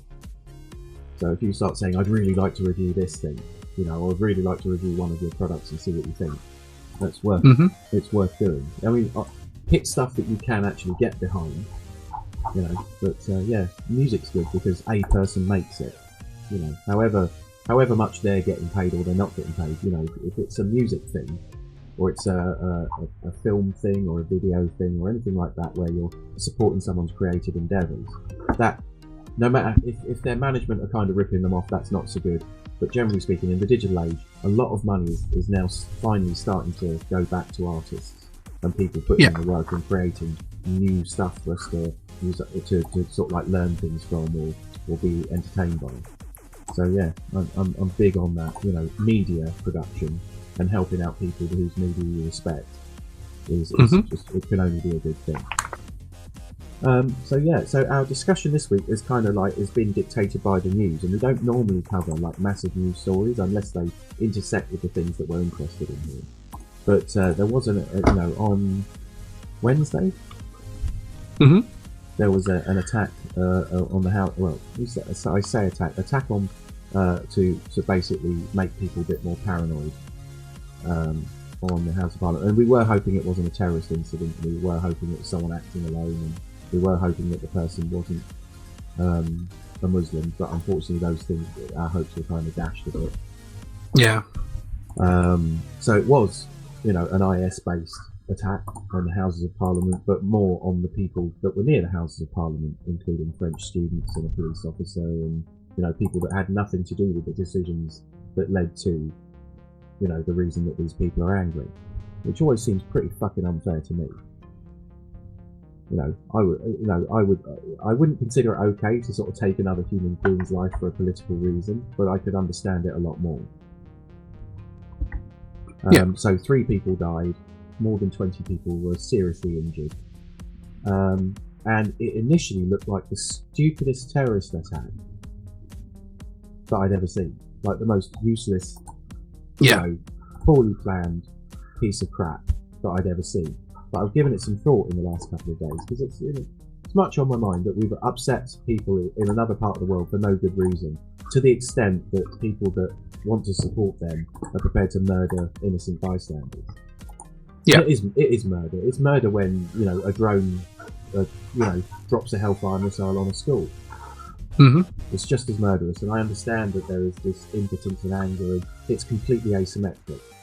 The power looks like it's in the hands of the Western NATO powers, and it's only a handful of people deciding that a school is a viable target or a wedding is a viable target and killing a whole bunch of bystanders in order to get to one person. It's just as indiscriminate, and it's just as much a terrorist action to sort of like drop a hellfire missile on a bunch of people that have nothing to do with it, but in the middle there's one person that's actually part of it. Yeah. So it's kind of like tit for tat, and I can't think of a good solution to it, which is why the world's been this fucked up since the Second World War. And I initially thought it was a really stupid, spur of the moment thing, but after giving it some more thought, it's actually quite clever. For 2 reasons. One, the weapons used, a car used to run down people and then a knife to stab a police officer to death. Yep. Are everywhere. They've not made us frightened of a suspect package. They've not made us frightened of the sound of a bomb whistling overhead. They've not made us frightened of a particular sort of computer virus or something we can protect ourselves against. Knives and cars are everywhere. There's millions of both in every country on earth. So they basically created this. Anybody that believes in what we believe at any time could rig out and kill a bunch of people, and injure a load of people, and basically affect some of those people's lives are going to be affected forever. Not just with their injuries, but with post-traumatic stress and stuff like that. Yeah. So as a terror attack, that requires no planning and no special equipment, it's kind of like, it's kind of like almost punk terror, in that you can create this complete freak out in an entire country for 2 days and longer, using just the stuff you've got lying around. It doesn't require any special skill. It definitely seems like a spur of the moment thing. I don't know. I mean, well, sort of like, it they feels made this like spur of the moment thing. 9/11 made people frightened of flying and people frightened of aeroplanes. But that's a big, expensive thing. You can secure that to some extent. So that style of attack will never happen again. Suspect packages, because of the IRA thing for the last 30 odd years in this country anyway, we don't have bins in stations. An unattended bag will be looked into. Areas can be cleared. Things like, in military encampments, they check under cars now. Procedures have changed to make those attacks very, very difficult. I'm just not fucking sure what you can do to prevent someone getting their hands on a car and a knife. Yeah. So in one way, it seems a spur of the moment, really stupid, like the most crappy attack. But if you look what happened to London when they did that, the square mile, the city of Westminster, was closed. Yeah. For like 2 days. Well, it was a day. Yeah. But the emergency services, the amount of money it costs. Yeah. And from the enemy's perspective, they're down a person. Yeah. They didn't have to supply any material to that person. They're down a jihadist. Well, jihadist is a stupid word. They're down a soldier. They're down a terrorist. They're down one warrior for chaos. 20 people injured and 3 dead, including him. So 2 dead and 20 people. And I don't want to talk about it because it is shocking. It is distressing. The underlying reasons should be talked about, and it is, it's shitty. It's a shitty thing for one person to do to a bunch of other people that they didn't even know. Those people didn't even have a chance to annoy them. They were just in the way. The numbers were up. They were unlucky. Some of them were dead. But preventing people from accessing a kitchen knife and a car, you can't do it. So it's made people worried about. And the second thing that's clever, I don't know any other word. The second thing that was sort of like seems to be very philosophically worked out is that these attacks aren't there to break our will. It's to make us not trust Muslim people. Yeah. No, that's exactly it. Because I was going to say, if it was there to break our will, it's failed spectacularly because wrong fucking country. Wrong country for terrorism. The last 75 years being bombed by various people, and it didn't. All it does is tightens up. It makes people a bit more xenophobic, but you won't stop people doing what they're doing. Exactly, because the next day people were despite what people like Katie Hopkins and Nigel Farage were saying, we were back at work and doing everything, and everyone was back to normal the day after. Yeah. But you're right, though. It was never. I agree with you there. I don't think it was ever. They weren't going for a body count. They weren't going for a decisive strike against the infidel. They just wanted people another reason for. They wanted to create another excuse for people to hate Muslims, and which is fucking disgusting. So the long-term effort, the long-term result of that may, if that was to continue, if you follow that line of thinking to its inevitable conclusion, basically what you create is a very, very overcrowded Middle East where, all the Muslim people in Europe and America decide to move back to Pakistan, to Iraq, Iran, Jordan, Saudi Arabia. So you create overcrowding. You create that, the people, the Muslims that, are in the Western countries that are accepted into those societies. They've got friends, they're in, I don't like using the word integrated, but they're part of our community. Yeah. If you keep doing that, a significant proportion of the population are going to be very scared of Muslims, which leads to, will lead to that kind of xenophobia. Yeah. And what it does is creates that mistrust, and it's not to make our lives unbearable, it's to make the lives of the expatriate Muslims and the Muslims that have grown up in those countries, the American-born Muslims, British-born Muslims, French-born, German-born, Swedish-born, sort of objects of suspicion. So it's not to make our lives difficult, it's to make Muslim lives difficult. That's the disgusting thing. Yeah. That's what it will do long term. If you have one of these attacks a week, any Muslim person getting into a car, I mean, imagine what's going to happen when you get the first Muslim road rage incident. If a Muslim person gets angry with someone for cutting them up, gets out of their car, or drives aggressively towards someone. I mean, what are you going to have? So if Muslim man seen driving aggressively through Westminster, they're going to call armed police. People are going to literally, freak the fuck out if they see someone driving, even because they're a bit more paranoid now. They're going to assume someone's driving erratically, and that's going to end in, that could end in bloodshed. Yeah. So the object of this was not to hurt us. That's the crazy thing. It's extremely clever. It's like they, you sort of like, oh, these are people that are used to conflict. We can't frighten them with conflict. You certainly can't do it in France. It's not it's not a thing you can do in Germany or Sweden. They've got very, very effective police forces. The security forces in the Western world are amazing. What they can do in minutes is incredible. The amount of equipment, material, and trained personnel they can put on the ground. I mean, you saw in Westminster, 5 minutes after it went down, police and armed police and security personnel, emergency medical response and fire teams were there immediately. Yeah. And fair enough, that is the Houses of Parliament, but in any major city, which is where you're going to find the most, there aren't too many Muslims living in darkest Devon that are going to be able to kick off a jihadist attack. No. So it's always going to be cities, because you create the most panic. But like minutes, people were on the ground. And that was just fucking amazing to watch in the kind of response time.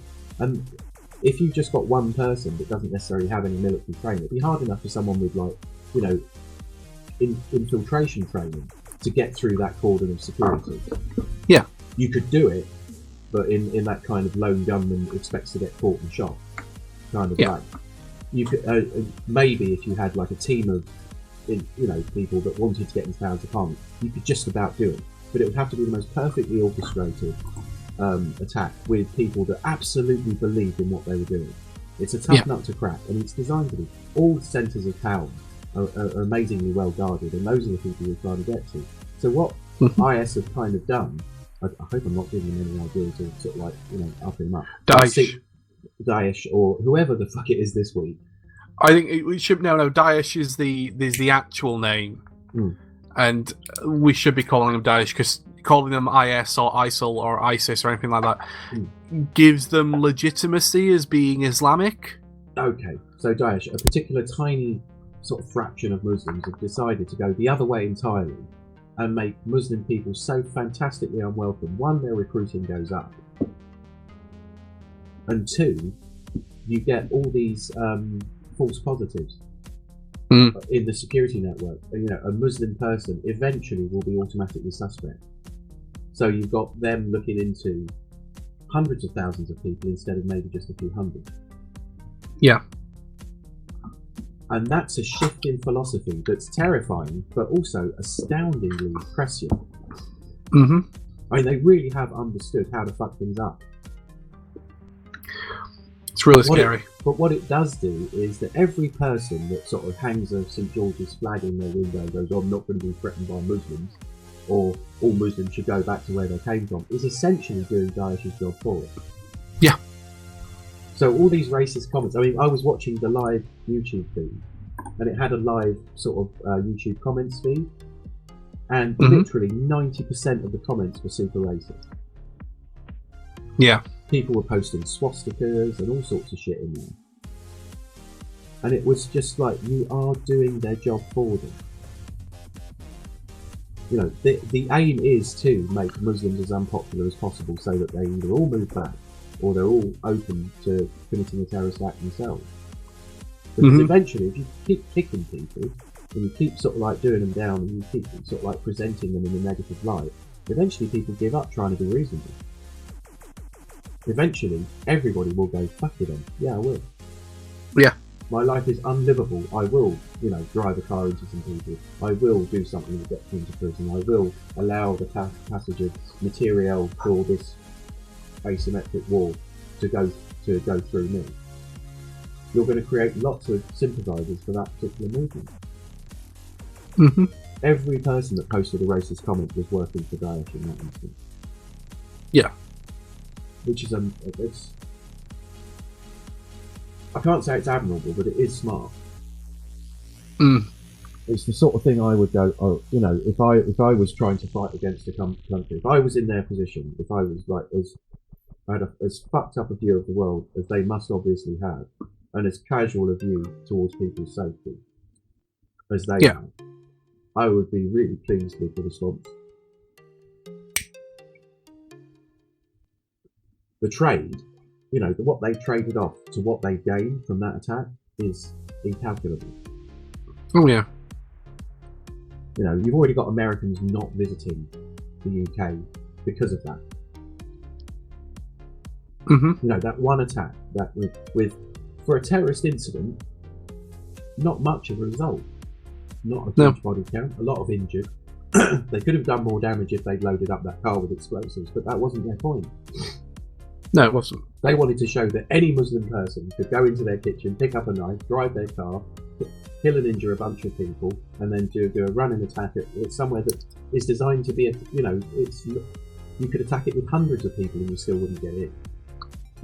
You could arm those people to the teeth and they still wouldn't make it in. The response would be so swift and fast, you couldn't take it with an army. Yeah. But a guy with a kitchen knife has damaged the reputation of Muslims, of Islam as a faith. It's damaged our relationship with people that are British but happen to have a different faith to us, so a different skin tone. Yeah. And it's damaged tourism.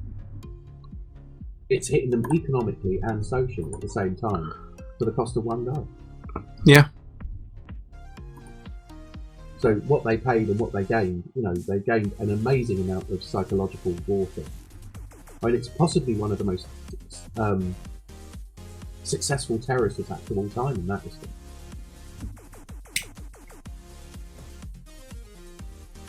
I mean, if you, I don't suppose you remember much of the IRA bomb reports and stuff like that, but the IRA would have to sneak into somewhere, get a bomb in, actually obtain the C4 or the explosives, have someone trained in setting them all up, have enough people to agree in the chain of all that journeying across that none of them would break. So you'd have to have really good organisation and security for the attack. Yep. Whereas they literally made a phone call to this guy. Yeah. Who needed no training, who needed no special equipment, was a complete surprise. There's no trail to him. You know, a completely surprise attack that achieves all their goals in 5 minutes. Yeah. And has made everybody jumpy about seeing a Muslim person in the car, driving erratically. I mean, it's initially when you look at it, you think, "Oh, what a dumbass!" You know, he just ran at these guys with a knife. Yeah. But then you go, "Oh, actually." Then you look at the ripples that come out for that, and the racist response from, you know, English people outraged and American people saying, "Well, this is what you've done. You've let Muslims into your country. That's why we've got a Muslim transportation ban." There's some American guy that I know of. Not only did it do that, the Muslims that disagreed with those ideas and have left those countries in order not to be part of that because it's like really fucking bad. Yeah. May well be transported back. So their dissidents are going to be returned to them on the strength of this. How long do you think it would be for that country to, if they say Daesh take over a country like Iraq, and they have embassies and they have diplomatic channels again? How long would it take them to argue for a dissident, somebody that had maybe done something that they disagreed with and they wanted to talk to and execute? How long would the negotiations take for them to get that person deported into their hands and to face their very, very unfair justice. Months? Probably not Years? long. Years. Yeah. No, it could take years. Without this Oh, yeah, event, you reckon? Okay. prior to Oh, this sorry, event, without this event. they'd have sorry. had to have argued and gone to the UN and demanded the return of their dissidents, you know, and Yeah. we'd have a thing about it because those people are going back to be killed. We don't do that as a rule in this country. We don't ship people Mhm. back to countries where they're going to face torture or execution. After this, or after another half a dozen of these attacks all around Europe, I mean, you can set up on a cheap burner cell phone a conference call and organise 5 of these attacks in 2 minutes. Yeah. Do you have your knife? Yes, I have my knife. You've got your car? Right, go for it. That's your target.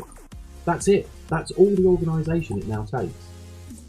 And the backlash from stupid people that don't realise that this is what the aim is. You know, they basically get their enemies to do their whole job for them. Mm-hmm. And nobody said this. I admit it did sort of come to me as, why not put this out on the news? Every racist comment, every racist thought that you're having, you're working for the diet. Yeah. You're literally playing right into their hands. You're doing exactly what they wanted to happen as a result of it. And I reckon they've sat down and thought about it. Maybe. Somebody has definitely smoked a doobie and come up with that as a brilliant idea. If I was fighting against, say, I don't know, if say there's a completely different race of people that we cannot abide. I can't imagine hating an entire bunch of people that much. But Mhm. you know, I would be proud of having thought of that in their position. Yeah. We do one thing, it costs us nothing, and it achieves everything that we want it to achieve. It costs us one person. Mhm. It's the most inexpensive terrorist attack of all time, and it may be this pattern of attacks, which we can't prevent. That person was willing to die. Yeah. Another half dozen of these, and the people we hate will do our job for us. Yeah. We're not asking them to do it, we're just pushing them into a corner where that's what they feel the response should be. Yeah. And I haven't seen anybody sort of just stand up and go, you really are playing into their hands, you're doing exactly what they wanted you to. What they don't want is for you to say, well, it's not the people I know, and it's one person in, say, 500,000 people. Yeah. More people were killed in domestic violence since Wednesday than were killed in that attack. Mhm. More women were murdered or beaten or injured by their partners or their significant others in time. More physical damage was done by domestic violence, probably on Wednesday. You'll Mhm. probably find that on Wednesday you'll have recorded possibly a death due to domestic violence and several injuries. Yeah. Yet we never talk about that because it's, you know, you're telling people in their own homes that they're violent fuckers. Yeah. So more domestic violence occurred than in that attack, in that 24-hour period. But more damage was done psychologically. It's just amazing. It's amazingly well planned. I think that the outcome of it is deliberate. Mhm. There's no way they're surprised by the response to that attack. Yeah. So, you know, it's a bigger thing than it initially looked. Because I was sitting there, I was sitting there going, well, why the fuck would you do that? And the only reason I can figure out why you would do it, and it has worked, it must have been like beyond their expectations. That attack has worked amazingly well. Mhm. That's a more effective attack. I mean, in wars, we plan for hundreds of dead in a particular operation. We have acceptable losses going into the hundreds and thousands to achieve a tenth of what they've achieved with that one guy. Yep. And they'll spend people on individual attacks. I mean, if you could win a war where only 6 people die, or 10 people, or 20 people, you achieve your outright aim for what is essentially a war, and you achieve it with less than 100 people's death. Never in history has anybody managed to achieve that. And basically, it only works because of rolling 24-hour news and social media. Mm. They have harnessed the instant communications of the Western world against itself. It's fucking incredible. Oh, it is. It is just like there's something we've got to be mindful of in the future. It's something we could be mindful of right now. Well, sorry, But yeah, right now. unfortunately, That's what I mean. people are too stupid to grasp the concept. No, You're right. The one thing that Daesh don't want you to do is to say, well, I'm sorry, but this makes us embrace all the Muslim people of the UK even more. Mm-hmm. Because we know we can't afford to give in to this anger or this knee-jerk response. Like, what do you think were the conversations in pubs on Wednesday night and Thursday night and Friday night? Oh, them fucking Muslims, it'll be something like that. Absolutely. Well, this is the super fucked up thing about it. You're so immoral that the people that you claim to represent are the people you're throwing into the meat grinder. Mm-hmm. Having never met them, and just making, just going, right, well, I don't care if a few Muslim people... I mean, there will, you can see murders of Muslim people out on a Friday night are going to kick off as a result of it. There's going to be a lot of injuries and fights and stuff like that. Yeah. And it's just... your initial response to it, unless you think about it, is what they wanted. Yeah. It looks like the worst planned terrorist attack of all time, but it is in fact probably one of the best ever. You're not even looking for someone that's capable of killing all that many people. Mm-hmm. It just needs to create an incident that panics the country. And you need to, I tell you, there's going to be more of these. This is an unstoppable terrorist attack. Yeah, it's just out of the blue. You basically can't fucking prevent it, because even if you do, even if that car had been stopped on the other side of Westminster Bridge, or anywhere else, anywhere in London, it didn't need to be the House of Parliament, but that was a prime target. Yeah. But it could be anywhere. It could be a supermarket. It still would have had that It impact. still will have the same impact. It could be a school. It could be, a daycare centre. Yeah. It could be, a shop. It could be a fucking corner shop. Mm-hmm. It doesn't actually matter. There just needs to be enough of them to create that, that xenophobia response that will just do all of its work for it. The aim is xenophobia. Yeah. And they don't need to achieve anything more than that. Because even if, say, like the next day, every single Muslim in America and the UK and Sweden and Germany and France and everywhere in Europe is deported immediately. Because you imagine, you're not going to be able to give those people time to empty their bank accounts or take savings or even pack. If you did the knee-jerk response thing to an extreme level, what you do is you create a jihad.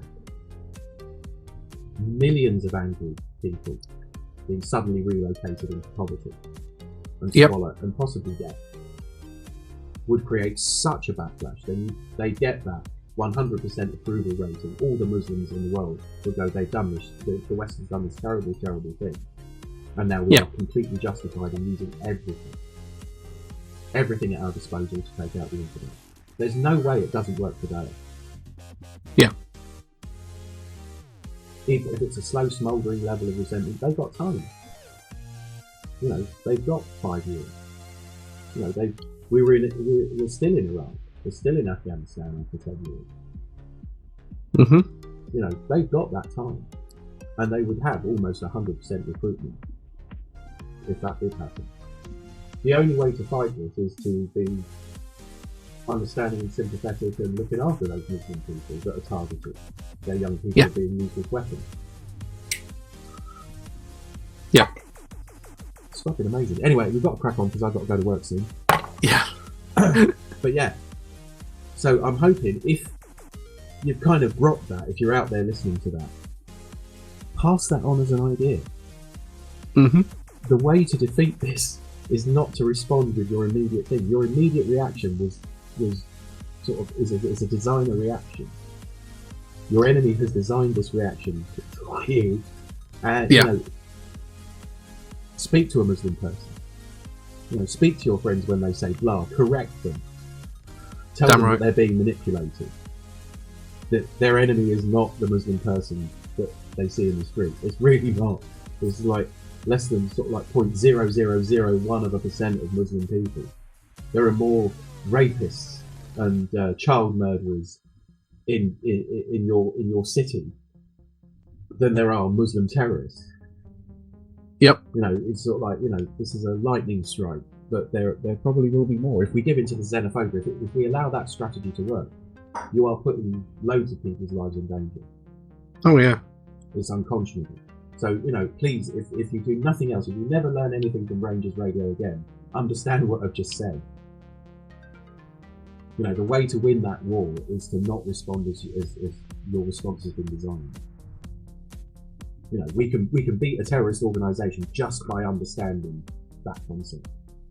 Yeah. You can win that war. The alternative is to give into the xenophobia and completely lose that fight. So by giving into xenophobia, you're being defeated on a very primal level. Anyway, so that's that. I just wanted to get that across. It's possibly the most important thing I've probably ever said on Rangers Radio, apart from we're here to listen to you and you're not alone. Is the second most important thing I've ever said on Rangers Radio ever. But it came to me last night. I was just like, oh fuck. Because I was going to do a talk about this and say, what a stupid attack, you can't bomb British people like that, but it was much more subtle. And I'm not a subtle person, it took me a few days to sort of like understand it and process it. Yeah. But, yeah. So, we've got some Recomedia. Do you want to lead off with some of that? Yeah. So we've got a link to the Effective Practice TED Talk video. Yeah, that was really cool. Some little YouTube movie reviews by Alicia Queen. Yeah, they're really good actually. And a link to Iron Angel's video project that was doing, which is the Phoenix Rising fire display thing that he's done. Which is well worth watching. You recommended the next one. What's this now?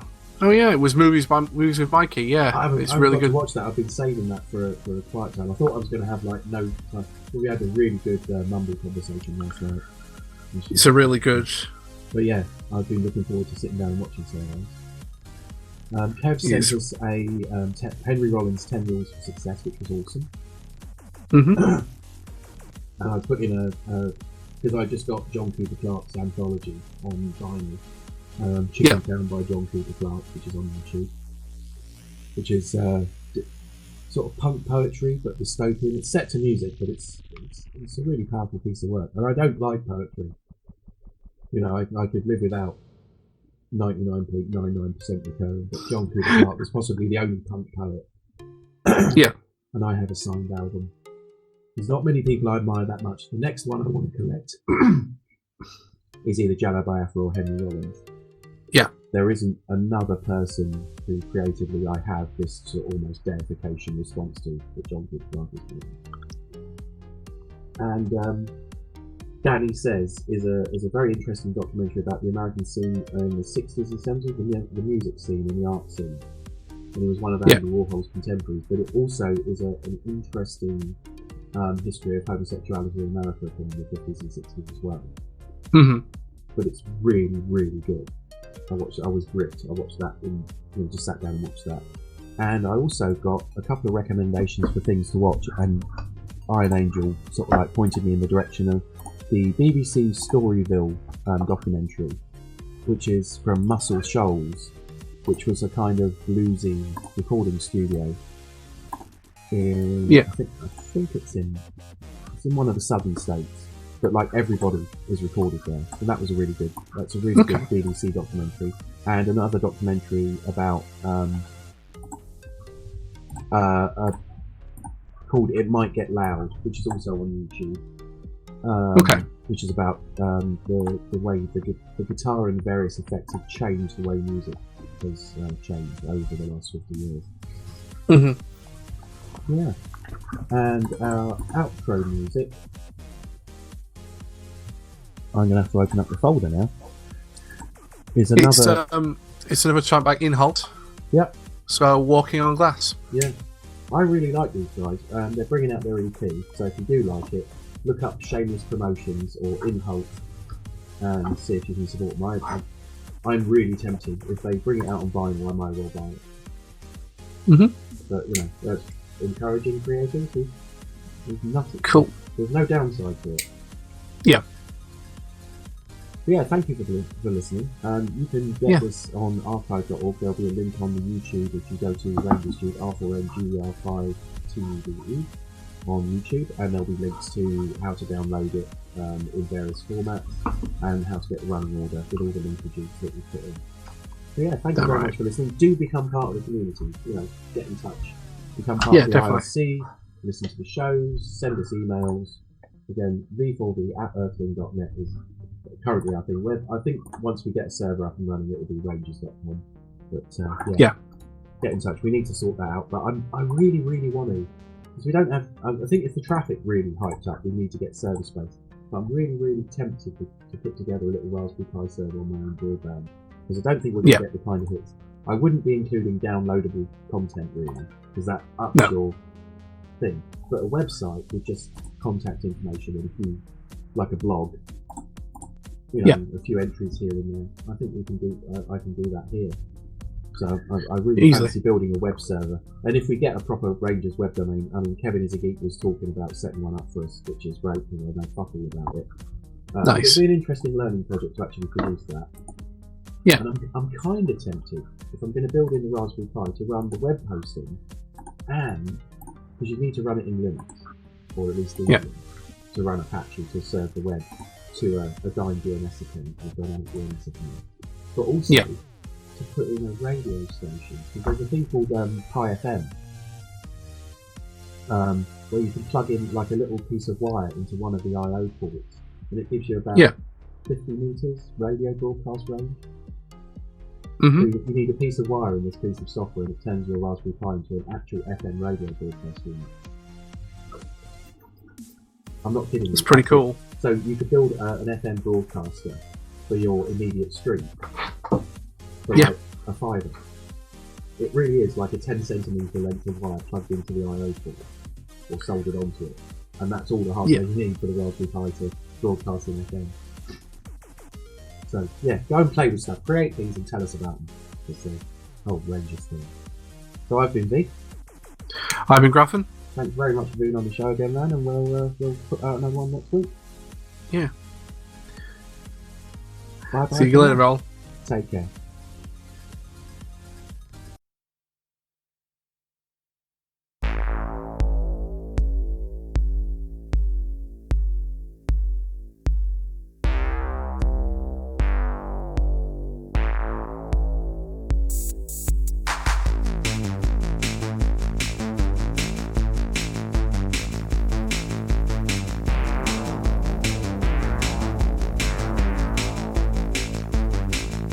Wir haben keine Zeit, der Weg ist zu weit, die Last ist zu schwer, durch Detonation, denn ich schaue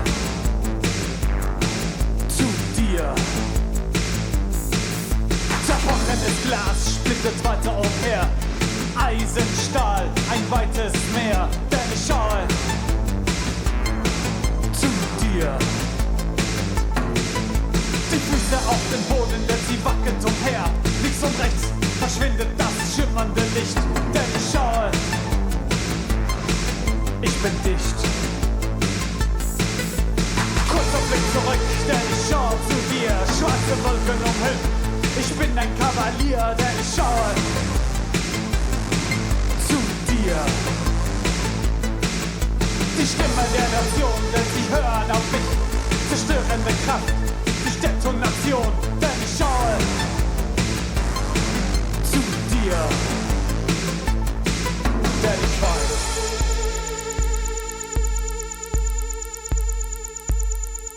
Denn ich weiß, ich muss weg.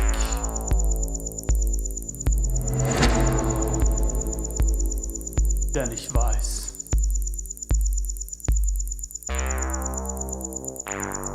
ich muss weg.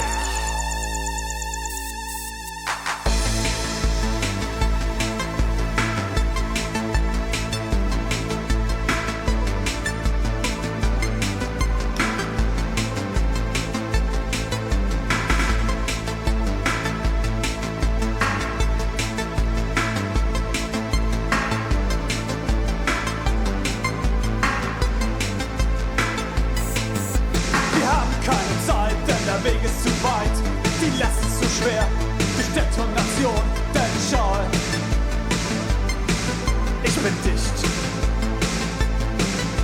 Zerbrochenes Glas splittert weiter umher, Eisen, Stahl, ein weites Meer, denn ich schaue zu dir. Die Füße auf dem Boden, denn sie wackelt umher. Links und rechts verschwindet das schimmernde Licht. Denn ich schaue, ich bin dicht. Erwachet aus dem Schlaf und bewegt umher. Rebelliert und schreit, das geht nicht mehr. Denn ich schaue zu dir. Es sind deine Träume von der Übermacht. Arbeit, Schlaf, so wird es gemacht. Und ich sehe keine Seelen. Zerbrochenes Glas splittet weiter umher. Eisen, Stahl, ein weites Meer. Denn ich schaue zu dir.